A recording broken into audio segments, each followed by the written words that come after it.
আপনাদের কেন্দ্রের সঙ্গে রাজ্যের তফাৎ ছিল 42%, আমরা 20% ডিক্লেয়ার করে দিলাম, অক্টোবরে পেয়ে যাবেন, অক্টোবর থেকেই পেয়ে যাবেন। এবং আপনারা এতদিন ধরে আপনাদের অনেক কথা বলেছেন, প্রাক্তন মুখ্যমন্ত্রী অপমান করেছেন, ভিক্ষা দেওয়ার মতো 2% 3% দিয়েছেন, কখনো বলেছেন ঘেউ ঘেউ করবেন না। আমি আপনাদের বন্ধু হিসেবে কথা দিচ্ছি যে আর কয়েকটা মাস সময় দেন, অর্থমন্ত্রী অর্থ রাষ্ট্রমন্ত্রীকে পাশে নিয়ে, যে আমরা একবার করে দেবো, দ্রুততার সঙ্গে করে দেবো, একটু সামলে নিতে দেন।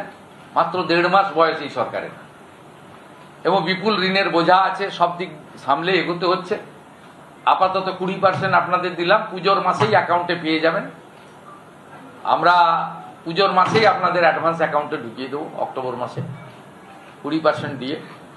এবং বাকি যে গ্যাপ থাকলো 22%, সেটাও ধীরে ধীরে ধীরে ধীরে অপেক্ষা করুন আরেকটা বাজেট পর্যন্ত, ডক্টর স্বপন দাশগুপ্তর আরেকটা বাজেট পর্যন্ত আমি আছি সাথে, আপনাদের কোনো অসুবিধা হবে না।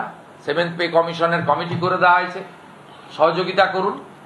আমি টার্গেট বেঁধে দিয়েছি, ডিসেম্বরের মধ্যে পে কমিশনের রিপোর্ট দিয়ে দিবে, তাহলে জানুয়ারি মাসে আপনাদের কার্যকর করে দেবো আমরা। 7th পে কমিশন কার্যকর হলে আগামী অর্থবর্ষে, অর্থাৎ 28-29 অর্থবর্ষে 8th পে কমিশনেরও কাজ, যা দিল্লিতে কেন্দ্রীয় সরকারের আয়োজন হয়েছে, আমরা সেটাও বিবেচনার সঙ্গে দেখব।